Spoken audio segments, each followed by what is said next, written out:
Hi, Lee. Welcome to our show. Hello, Savannah. Welcome to our show. Welcome back from Thank you. Washington, D.C. Yes, thank you. The nation's capital. How were the vibes there? The vibes were very interesting there. Yeah, Yes. talk to me. Well, I couldn't see much on the National Mall because there's stuff being built all over the place, apparently for America 250. Mm-hmm. I didn't get over to in front of the executive office residence, also known as the White House. Okay, I was very confused for a second. Because, where they're building a UFC cage. Mm-hmm. But I did, I'm a kind of private pilot of sorts. Mm-hmm. And so I always want to go see the Museum of Space and Air and Space Museum. So I cool. did that for a couple of hours. And then I went for the first time to go over to the National Art Gallery, which I'd never seen before, which is another one of the Smithsonian's, but a stellar art museum. I especially wanted to see Edward Hicks, the Quaker folk artist. He was a Quaker minister, folk artist from the early 19th century, who has this series of paintings called The Peaceable Kingdom. And it turned out that the one painting that I have used in my teaching is on display at the National Art Gallery. And so I went over just so that I could see it in person. And so anyway, it was great. And then I had a wonderful time at the Understory Festival put on by Comment Magazine. It was a great time. Yep. The Quaker art, I guess I've never thought much about Quaker art. Obviously, Anabaptists and Quakers do not come from the same stream. They're kind of cousins, right? Well, they're definitely both in the Little B Believers Church or in the stream descending from the Radical Reformers. Yeah. Yes. Yeah. But sometimes people think that they're synonymous and they're not. But no, they're definitely I've not done synonymous. some work on Anabaptist art because, as you know, a value for Anabaptists since their beginning is simplicity.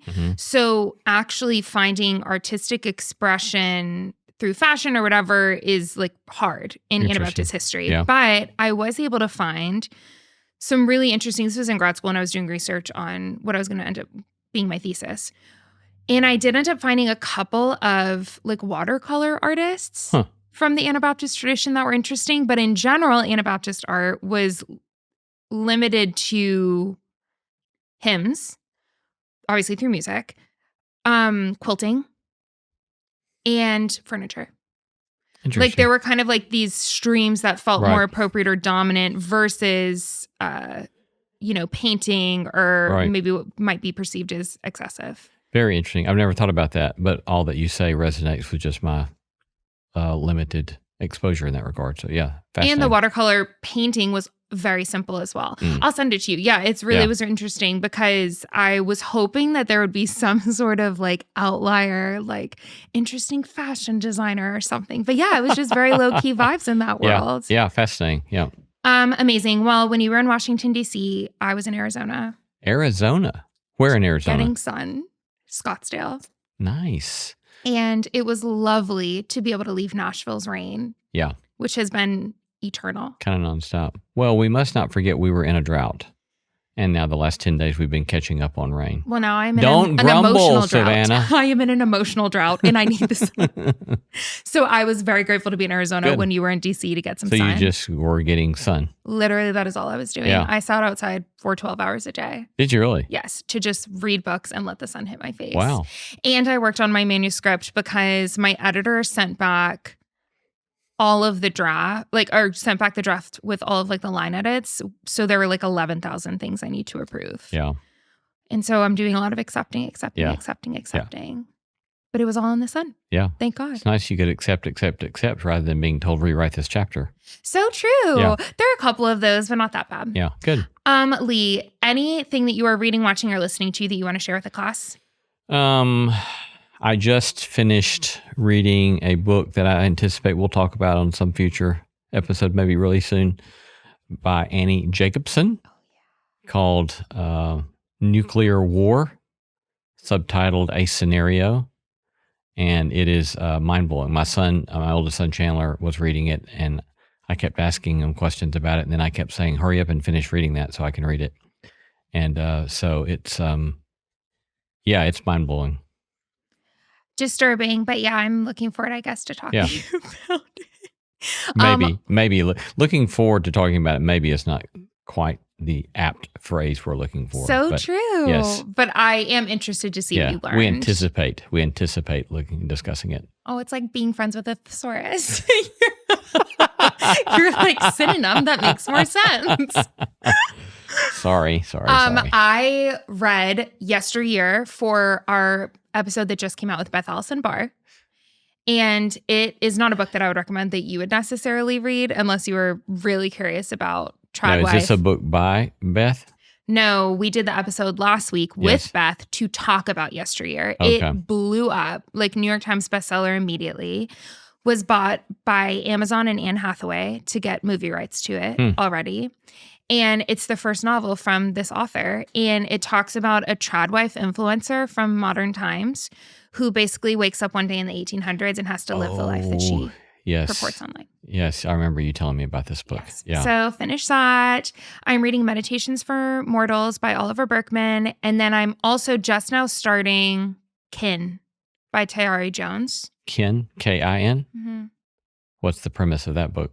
It is about two girls from Honeysuckle, Louisiana, who both lost their moms and become best friends. Fiction, nonfiction? Fiction. Yes. And Ann Patchett recommended it. It was at Parnassus, and I got it. Yeah. Yeah. I must say that I was sad to miss the discussion with Beth. Yeah. We missed you. Yeah. Did you? We did have a good time, though. Yeah. See how that goes. We missed you. Did you? Well, we had a good time. Well, if I'm being for real, what I realized is I rely on you, I guess, in these two interviews that we've done prior to Beth, for coming up with questions in the moment. Like, I feel like I'm good at preparing and I can get things down and kind of help tailor a direction. But I feel like in the moment, you're good at like quickly assessing what's happening and asking questions. And what I found myself doing is just saying, Beth, you're so smart. And I would just say, tell me more. Like, and she luckily did that. Yeah. But I feel like you can kind of get in the ring in the moment and do it. And instead I was just like in awe of this woman. And that was my interview style personally. Yeah. Well, I'm sure that it's great. It was good. Yeah, I think we'll go for it. I look forward to listening. Same. Well, on that note, let's start the show.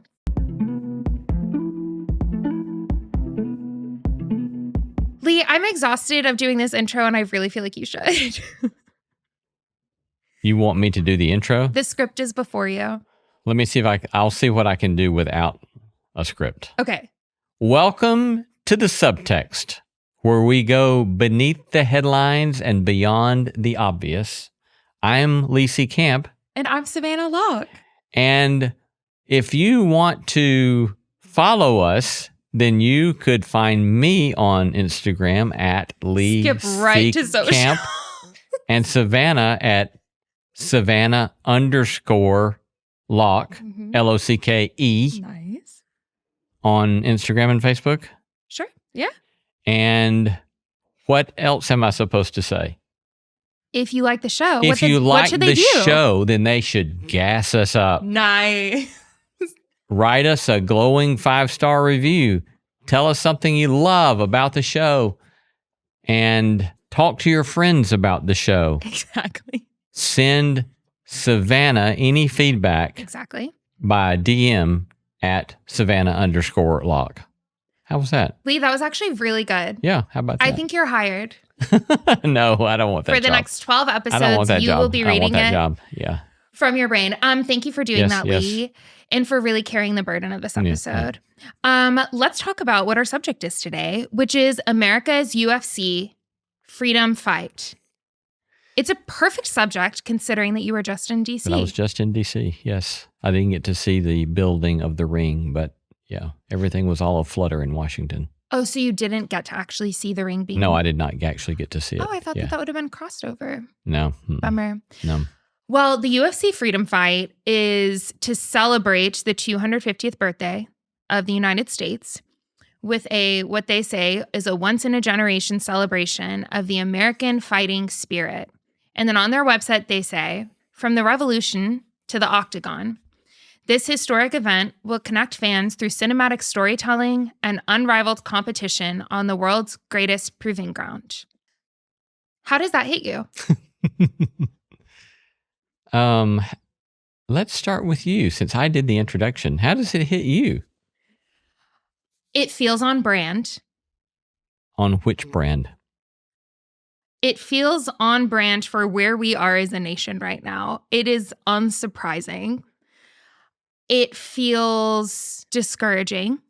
And it almost seems like a satirical version of this nation at this point. Like, it feels like I'm watching Saturday Night Live 20 years ago, writing the most outlandish version of events, and then this is what they would have come up with. That's what it feels like to me. It feels like a reality TV show. Yeah. A parody that the satire is lost on the people putting on the show. Yeah. And I think that that's kind of discouraging.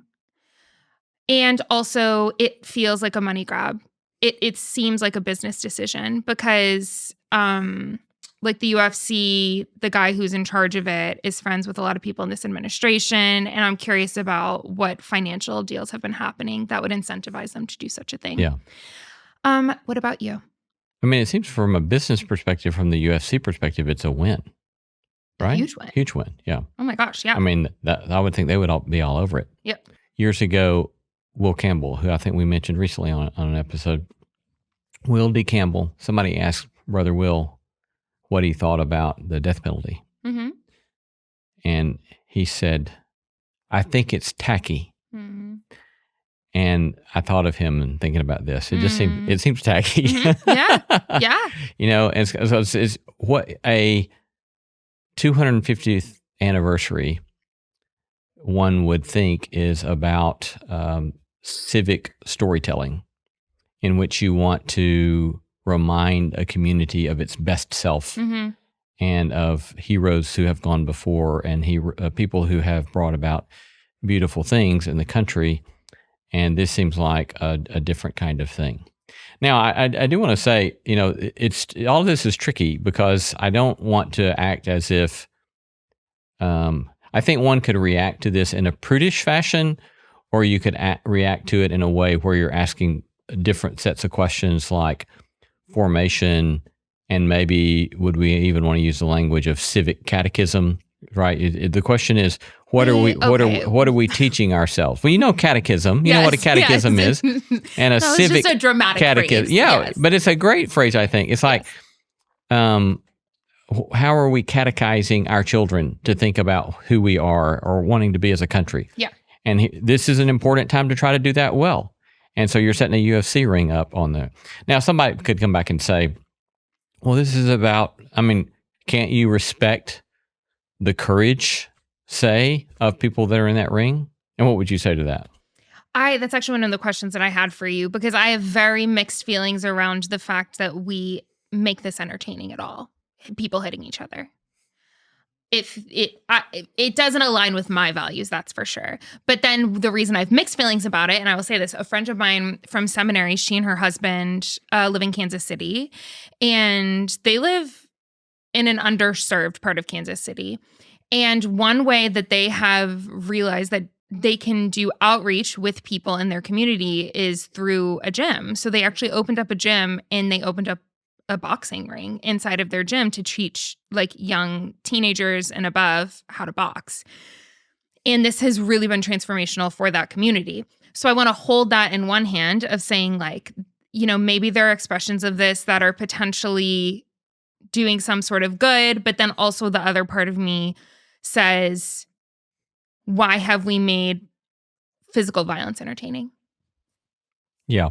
First, I should say that somewhere along the way, I started watching clips of UFC stuff. Okay. And it comes up often in my Facebook feed. Nice. Mm-hmm. And so I see quite a few of the clips. Mm-hmm. And I've simultaneously found myself feeling like it's a guilty indulgence. A guilty pleasure? A guilty pleasure. Nice. And also being amazed at the physical courage of the people who do this stuff. I'm always amazed at that in some of these cases, these guys can be fighting like they do, and then when the bell rings or the fight's over, they're like hugging each other and congratulating each other on how well the other one did. Mm-hmm. And that kind of blows my mind, because I don't know that if I were in that space of that kind of adrenaline, I could back up. And I think I would be so dominated by my adrenaline. But I think that's one of the things that's so remarkable about that kind of training, is that they're able to see this as a very intense, very disciplined endeavor that takes potentially everything, and is obviously you have to be willing to maybe potentially get yourself killed by doing this, right? Yeah. And so there's all of that kind of stuff that I don't want to act as if is not, like, I'm kind amazing. I'm kind of in awe of it Mm-hmm, a lot of times, mm-hmm, right? Mm-hmm. And at the same time, I think there's also a question of the spectacle of it and or the viewer experience versus what may be happening in one of those fights. Like say, for example, why was it that early on there was some partnership with Penthouse Magazine and the early forms of this kind of fighting? And I suspect it's because we know when we're watching this kind of stuff that this turns on something in us that is about adrenaline, Mm-hmm. and that there's something about the domination of it that appeals to the watcher's most base instincts. And What so, is Penthouse Magazine? oh, it's one of the late 20th century very prominent pornographic magazines. Oh, okay. Yeah. So that was an early sponsor of early UFC fighting, There was some or just sort like of boxing? there was some sort of it was a brief period of time. Yes. But there was some sort of partnership That's between the two. interesting. Yeah. Yes, totally. So why would those be connected? And you're saying that it's because it's appealing to like a primal or base part of Some us? sort of primal or base instincts that we have. And so I think that it's worth asking the question, what's going on let us set aside for the moment the fact that these men and women who Mm-hmm. do this stuff have trained themselves to be able to do stuff that I've never even imagined that I could ever get to that place, Mm-hmm. right? And the fact that, wow, that's pretty impressive. That's pretty incredible. But then ask yourself the question, but what's happening in all of us as we watch, Yes. right? And what's happening to us as a country as we watch? And what are we trying to communicate about our country by putting this in front of everyone to say, hey, we're celebrating 250 years, right? And it seems to me that there's some sort of, in a lot of the watchers, including sometimes me, a sort of base primal part of myself that I'm not so happy to be getting activated. What part of you, when you're watching the guilty pleasure part, what is that act? Like, what is that part of you that feels good or rewarding to you? That feels like a very does it? vulnerable question. Sorry, I mean, wasn't no. trying to dig. I mean, I think it's about. I don't know. There's something about fighting and violence that's very attractive, you know. And I say that as a pacifist, Yeah. you know. But it's like I think somebody's not really being quite honest if you can't say, oh, there is something very. I mean, we have the phrase bloodlust, right? Yeah, yeah. We know that there's something about some sort of misplaced desire in violence. Yeah. And in domination Yeah. and in humiliation and all of that kind of stuff that's very active in all of this kind of fighting culture.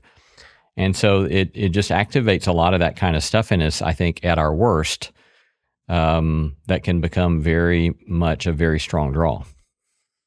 And do you think that maybe that's why this UFC ring for the 250th anniversary / birthday of America, do you think that that's what the appeal is for these fights that are happening? Do you think it's that bloodlust, violence?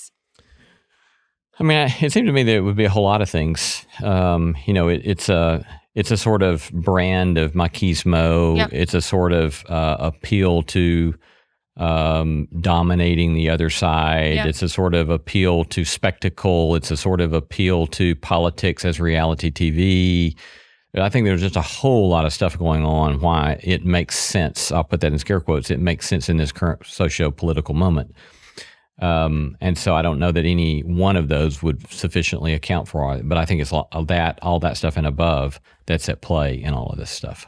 And it is worth noting that only men are part of this UFC fighting. I did notice that. Yeah, which is also really interesting, but feels on brand. Right. It's also going to be really interesting to watch the fact that some of those matchups that I was looking at are between U.S. citizen and other nations. And it will be interesting to see how all that plays out as well. Are UFC fights rigged? Like, do you know if there's like any rigging involved? Like, would it? No, I've never heard that there's anything like that at all. I didn't know. Yeah. I just wasn't sure if they were going to for sure make sure that the Americans won or something. You know what I mean? Which oddly feels on. I did wonder about that though. If did they choose the number 3 American versus the number 17 German, or whatever? And but it looks like there is some parity in the matchups to make it look like a beatdown or something. No, I think that it looks like, generally speaking, they chose people that were fairly well matched, so equally that it would yoked. be equally, yeah, as they say in the word, who can equally knock the crap out of each other. Yeah. Okay, interesting. Yeah. I thought that the inclusion of only men feels really interesting because I think too that there is like a masculinity piece at play here that feels on brand for this administration, which is this specific view around the best way of being a man. Right. Another thing, we talked about courage a couple of times, but I think it's worth noting that a couple of things about that. One is that I think I learned this from Alistair McIntyre's book After Virtue, and he was talking about the way in which the virtues get specified in different ways depending upon the narrative. And I may have mentioned this at some point in our conversations, but in Greco-Roman literature, the epitome of courage was on the battlefield. And so you have all these hero tropes that talk about this is where we see whether or not you're courageous or cowardly or not. Whereas in the early church, the fundamental narrative is very different. The primary narrative is of a crucified, suffering Messiah. And so the way that informed courage was in the tradition of the martyrs. And so they're in the arena being asked, will you recant your faith or will you have courage to stand up for your faith, meaning you're about to get yourself killed? So you can see they're both courageous, but they're courageous in very different ways depending upon the narrative that's being told in their community. And so it's worth interesting thinking about, okay, what kind of notion of courage is at play when we talk about courage in these things? Yeah, is it the courage to take a life or is it the courage to lose yours? Yeah. Right. Yeah. And then which just raises the question, okay, courage to what end, right? Because one can be courageous towards a constructive, a good, a beautiful, true end, or one can be, we'll put it in scare quotes, courageous towards some less than worthy end. And you don't want to get too geeky, but if you go too much down the virtue tradition, they would actually say, well, that's actually not courage because any true virtue must be ordered toward a good end. So if it's not ordered toward a good end, then it's not really courage. But anyway, those kinds of things are worth playing with and trying to disentangle when we're talking about something like this, I think. How does that land with you when you think about earlier how you were describing that it does take, did you use the word courage originally? Probably. That it does take courage to get up there and know that you can get your butt kicked. Yeah. Yeah, I mean, if you only think about courage in terms of facing the threat of pain, then clearly it's courageous. But if you want to give a larger account of courage, then you all of a sudden have to start asking other questions and challenging those notions of courage. Okay, yeah. So if like a certain dimension of courage, it's true. But if you get multidimensional, maybe it's not as clear as being courageous. Yeah. Okay, yeah. It reminds me of when we used to live in the country, our neighbor across the street invited us over for dinner, and their like 8-year-old boy, I think I've told you this before, but their 8-year-old boy found out that you can do like this and put out a candle by licking your fingers and doing that. And it's because Todd did it and then I did it. And I said, you can do this, like to the 8-year-old. And he kept on going and he could not like get his finger because he was just so scared. And his dad said, yeah, like everything in your body wants you to survive. So your body and your mind is telling you don't put your hand on the flame, even though like it wasn't actually dangerous. But that is true, like, of these people who are getting up there. Like, everything in our minds and bodies would tell us, don't get in a ring with someone else who could literally destroy you with 2 punches. But they have overridden their minds in order to make that happen. And I do see how that is a peak of some sort of mastery or athleticism. Yeah. That is wild. Right. It Yeah. is And I wild. hear you on that. Yeah. But yeah, I just think about that little boy trying to do the little Yeah. flame thing. Well, I also want to think about this. So a bunch of pictures have been circulating this week of the White House, or what did you call it? The executive. What did The you executive residence. Exactly. The executive residence with that ring, the UFC ring on the front. And when these pictures have been circulating, it made me realize that this is a symbol, like a cultural symbol of where we are. And I don't know, it kind of drew me to a lot of different places. But first of all, I wanted to talk about if you know anything about, because I don't. I tried to find the book that I read about it in my school, but I couldn't find it, of like how symbols play a role in culture. But do you have any thoughts on that? Like how physical symbols matter as they relate to culture? Well, there's been, I guess it maybe was Jamie Smith, philosopher, who's written about public liturgies, cultural Is that the liturgies. same person as James K. Smith? Yes. Yeah. That is the book. Yeah. Okay. That is the book, I Lee. was with him last week. Yes. Okay, Yeah. go ahead. Yeah. But yeah, I mean, so he's helped us think about things like the mall, say, as a liturgy. And if you think about it, well, what in the world does that mean? Well, it means that you're being ordered by certain rituals to do certain things and to see yourself in certain ways, namely as a consumer who's going to get fulfillment by buying X, Y, or Z, right? And it becomes a sort of, if worship is ascribing worth to something or person or reality, and liturgy is to train you to worship rightly, well, then you can think of the mall as a consumerist liturgy that is training you to ascribe worth to consumerism, Right. and to be formed with appetites that allow you to be that kind of person well.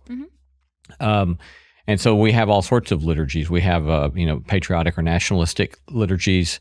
We have economic liturgies. And so, yeah, I think that when you think about things that are put in front of us publicly, that's a much more interesting way to ask questions about things like the UFC ring on the White House lawn than some moralistic or legalistic question about fighting in a ring. Yes. I mean, there are questions to ask about fighting in a ring, but I think the more interesting question is the liturgy kind of question. Yeah, what would you say is the liturgy, not just for the fighters, but for all of us who show up or watch it on TV? Yeah. Well, it's worth asking. It's worth thinking about that question in light of alternative possibilities. You only get one 250th anniversary of your country, right? I mean, I remember, you're not old enough to remember, but I remember the 200th, the bicentennial of the United States. Lee, you were so young. Yeah, I was 9 years old. Exactly. And was I? Yeah, I was 9 years old. And I remember the parades, and I remember the family vacation, and I remember the year before, 1975, going to Walt Disney World, which had just recently opened in Orlando, Florida, and all the kind of stuff of celebration about America and the 200th anniversary and all that kind of stuff. World. Right. And but we can ask ourselves the question, okay, you've got one opportunity to do something like this on the White House lawn. I mean, maybe they're doing other things on the White House lawn, but here you've only got one short season to celebrate this. And why this as opposed to some other celebration of, ingenuity or civil rights or inventions that have served the good of humankind. The Artemis 2 mission, which just happened. Like, there's so much stuff. So many that's happened. things, right, that could be celebrated. So why this rather than those sorts of things? Yeah. And so I think that's another kind of interesting way to think about what's going there, is to put it in contrast to what could have been and ask, well, why this rather than that? It reminds me of when I was in college, I got on this big North Korea kick where I started obsessing over North Korea. Years. Why am I not surprised? Like, for years. Yeah. Where I watched everything that I could find about this place. And basically, so there's Kim Jong-un, who is the current leader of North Korea. Then there was Kim Jong-il, who was his dad, and then Kim Il-sung, who is like the founder. So every year for Kim Il-sung's birthday, they do like a birthday celebration, even though he's been dead for forever. And something that they do is a military parade for his birthday. And it's so obvious, like when you watch these things from an outside perspective, you look and you're like, oh, they're trying to show that this man's vision is still strong and dominant and powerful. And they're trying to use this as like symbols of power to keep all of the people in line and in check. But which, by the way, even with that, like the people who line the streets, like ordinary citizens, all weep when Kim Il-sung's like portrait comes by or whatever. But it's like because they're afraid, a lot of them are afraid for their lives. So like you have to like show the, anyways, very fascinating symbols there. But anyways, I remember when I was watching this, I was like, oh, they are using these militant symbols in order to perpetuate the narrative about Kim Il-sung and his legacy that would continue down through his family line. And it's easy to see from an outsider, but looking at this, I think maybe some of like the wildness of these symbols might fly right over our heads because this is the air that we breathe. But if aliens were looking at us right now, they would maybe be able to more clearly discern, oh, they're using this UFC fighter thing to show like potentially dominance or coercion or this certain type of masculinity. And I am curious if we were able to zoom out 30,000 feet, the type of feedback that we would be giving around this type of symbolism. Yeah. Right. Well, and I think that your storytelling there just points to the way in which all of this stuff is about, that the storytelling is about forming some sort of public consciousness or public disposition towards power or the powers that be.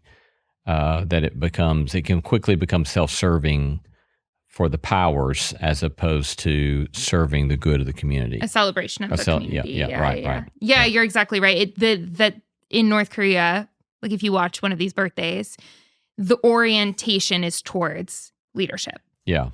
And this actually kind of feels similarly, not just towards maybe this administration, but also towards money and entertainment and power, rather than a democratized celebration of the people. Yeah. The power of the people. Right. Yeah. That's a great observation. Yeah. It's fast. It's wild stuff. Another question I had was whether or not you think that any cultural symbols, or if this symbol is benign. Are we making too big of a deal out of this? It's like it's just a fight. It's not that big of a deal. Maybe, but Okay. I mean, maybe, but at the same time, it's like, but why? You know, it's still when you're spending millions and millions of dollars on a public display of storytelling that it's benign. 60 million. Yeah. And who knows how many millions have been spent on America 250. Yeah. But, you know, you have this sort of opportunity to say something. And so what are you saying, right? And I mean, all you have to do is look and see the way in which the Trump administration is having great overweening, overbearing imposition of its will upon very small bits of storytelling, even in the Smithsonian museums, right? To say, oh, you can't tell that story that way. And no, you can't tell that story that way.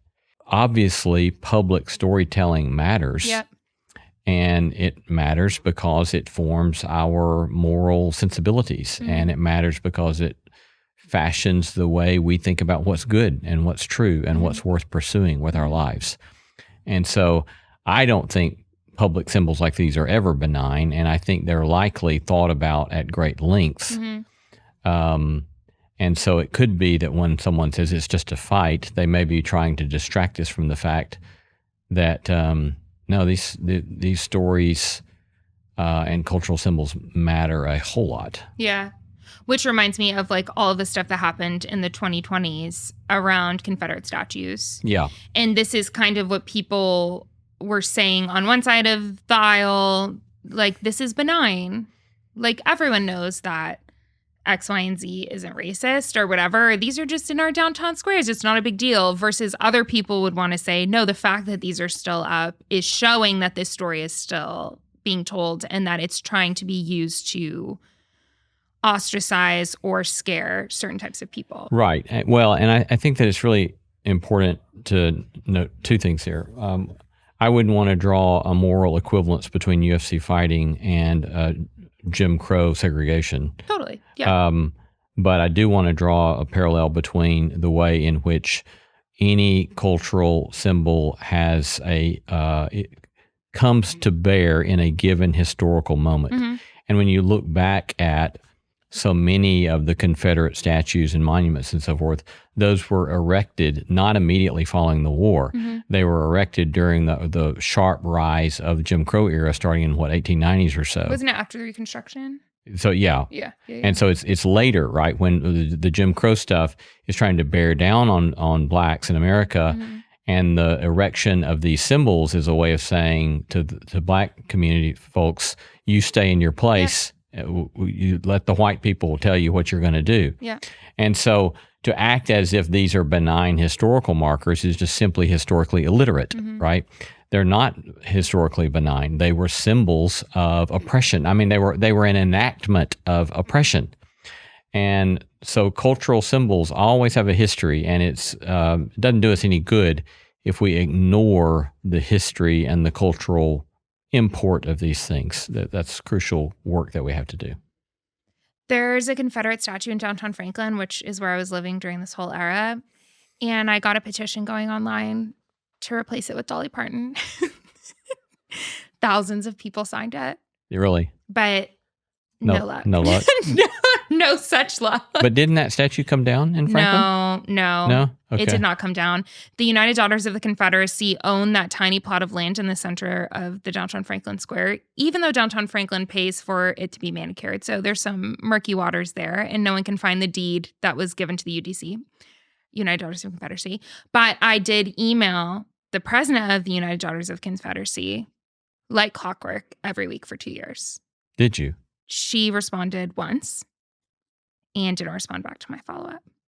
I just said I want to talk. But she never agreed to talk. Bummer, right? Yes. She's a lawyer.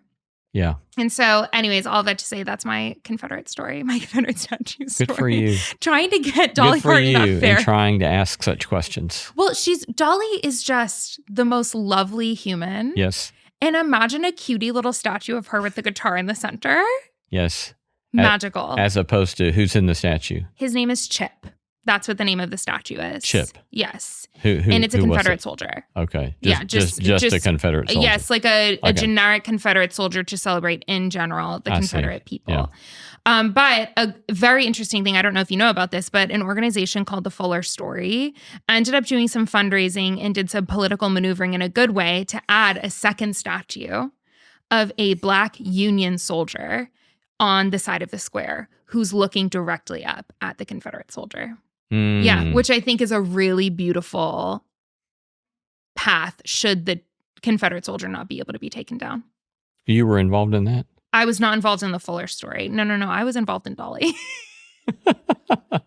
I had heard about the erection of that other statue by that. I didn't know about the Fuller story, folks. It's an amazing statue. Yeah. Huh. Anyways, well, thanks for talking about the UFC fight. Yes. Happy birthday, America. Happy birthday, America.